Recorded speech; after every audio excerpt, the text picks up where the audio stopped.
अस्सलाम वालेकुम। तो वेलकम है आप लोगों का एमरात चैनल में। 28 जनवरी को इंडिया के दो फाइटर एयरक्राफ्ट, एक मिराज 2000 और दूसरा SU-30 MKI आपस में कोलिजन के तहत क्रैश हो गए। दोनों एयरक्राफ्ट एक ही वक्त में क्रैश हुए और ये एयरफोर्स के लिए, किसी भी एयरफोर्स के लिए एक बहुत बड़ा हादसा होता है। इस हादसे में दोनों SU-30 के पायलट्स इजेक्ट करने में कामयाब रहे, जबकि जो मिराज 2000 के पायलट थे वो अपनी जान ना बचा सके।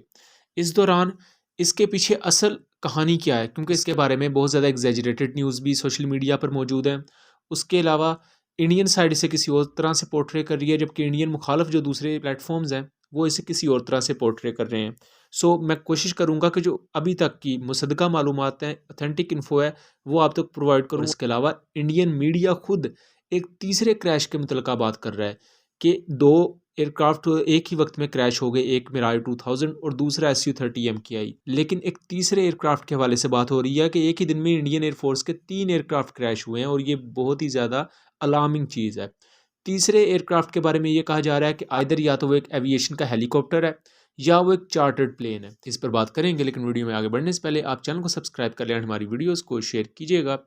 तकरीबन 10 बजे से लेकर सुबह 10:30 बजे के दरमियान ये एक्सीडेंट हुआ है, जिसमें इंडियन एयरफोर्स का मिराज 2000 कोलाइड कर गया इंडियन SU-30 MKI से।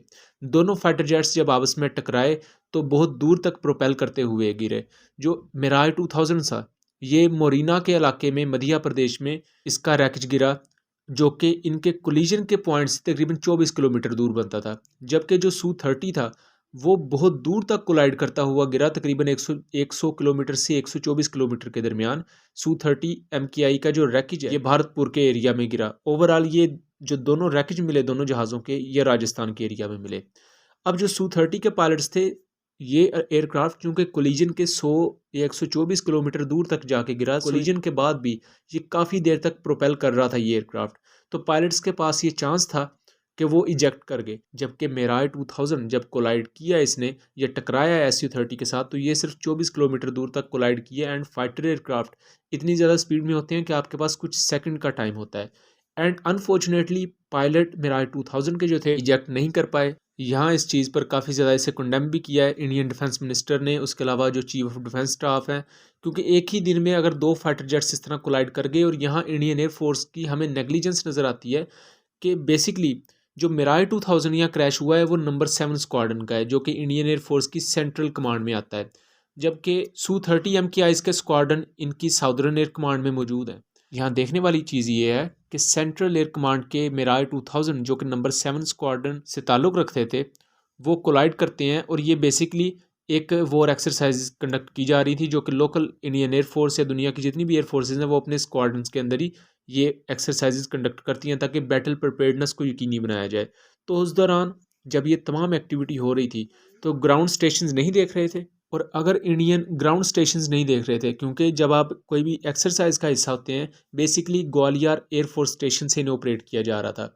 तो ग्वालियर एयरफोर्स स्टेशन पर या उसके दरमियान बाकी जो इनकी मुख्तलिफ एयर स्टेशन थे, उनके ग्राउंड स्टेशंस पूरे इनको मोनीटर कर रहे थे। उन्होंने पूरी तरह इनको पोजीशन नहीं बताई या इनको पूरी तरह गाइड नहीं किया कि अगर दो फाइटर जेट्स या एक दूसरे के अगर खिलाफ भी एक मॉक फाइट लड़ रहे थे तो आपस में अगर ये टकरा गए, इसकी मुख्तलिफ पॉसिबिलिटीज़ हो सकती हैं। इस बारे में बहुत सी चीज़ें इस वक्त इंडियन मीडिया पर और इंडियन साइड पर भी मौजूद हैं, जिनमें हकीकत क्या है और गलत चीज़ क्या है डिफ्रेंशिएट करना काफ़ी मुश्किल हो रहा है।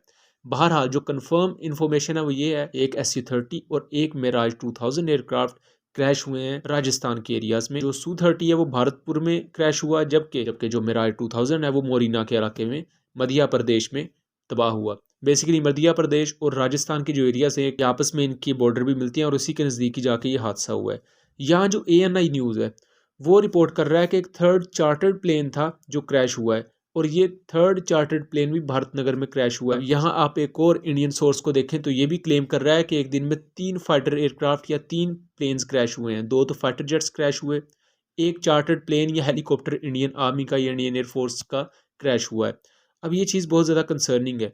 दूसरी तरफ इंडियन एयरफोर्स के जो ऑफिशियल बयान है उसके मुताबिक भी मोरिना के इलाके में क्रैश हुआ। तो फिर भारतपुर में जो एयरक्राफ्ट क्रैश हुआ है, या तो फिर वो तीसरा चार्टर्ड प्लेन है या SU-30 भी भारतपुर में क्रैश हुआ, और जो थर्ड प्लेन है वो भी उसी के आसपास कहीं क्रैश हुआ था। ये जो थर्ड प्लेन है वो भी भारतपुर के ही एक एरिया में जहाँ SU-30 क्रैश हुआ वहीं वो भी क्रैश हो गया। ओवरऑल इंडियन एयरफोर्स के ग्राउंड स्टेशन के लिए एक काफ़ी ज़्यादा अलार्मिंग बात है कि अगर वो मुख्तलिफ एक्सरसाइजेज के दौरान अपने फाइटर एयरक्राफ्ट को अच्छा वेक्टर नहीं कर पा रहे और फाइटर जेट्स इस तरह कोलाइड कर रहे हैं ड्यूरिंग एक्सरसाइज, तो ये वॉर टाइम में बहुत ज़्यादा आपको नुकसान दे सकता है, क्योंकि ये तो जस्ट पीस टाइम में एक एक्सरसाइज थी, लेकिन वॉर टाइम में पैनिक की एक सिचुएशन होती है, आपको इमरजेंसी में फैसले लेने होते हैं।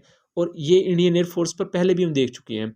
इंडियन एयरफोर्स ने 27 फरवरी को पैनिक में आके अपना हेलीकॉप्टर खुद ही शूट डाउन कर दिया था। और यही चीज़ होती है, आपको बहुत कम अरसे में फैसला करना होता है कि आपने क्या करना है। बहरहाल जो तीसरा एयरक्राफ्ट क्रैश हुआ है, हम उस पर थोड़ा सा आ जाएँ, तो मुख्तलिफ इंडियन सोर्सेज इस बात को डिनाई कर रहे हैं कि तीसरा जहाज़ कोई नहीं क्रैश हुआ, सिर्फ 2 एयरक्राफ्ट क्रैश हुए हैं। लेकिन कुछ इंडियन सोर्सेज खुद ये दावा कर रहे हैं दूसरी साइड पर कि तीसरा एयरक्राफ्ट भी क्रैश हुआ है। इसमें इंडिया का जो मेन न्यूज़ चैनल है ANI, उसकी आप यहाँ ट्वीट दे सकते हैं कि उन्होंने कहा है कि एक तीसरा एयरक्राफ्ट क्रैश हुआ है जो कि एक चार्टर्ड प्लेन है। अब Su-30 और मिराज 2000 तो फाइटर जेट्स हैं। अब जो चार्टर्ड प्लेन क्रैश हुआ है, अब उसमें क्या लोग मौजूद थे, या अगर कोई वो हेलीकॉप्टर था तो उसमें लोग मौजूद थे, उनकी कैजुअलिटीज़ क्या हुई, उसका क्या बना, इस बारे में अभी कुछ भी मालूमात नहीं है। तो उम्मीद करता हूँ आज की वीडियो पसंद आई होगी। मिलेंगे अगली वीडियो में, तब तक के लिए अल्लाह हाफिज़।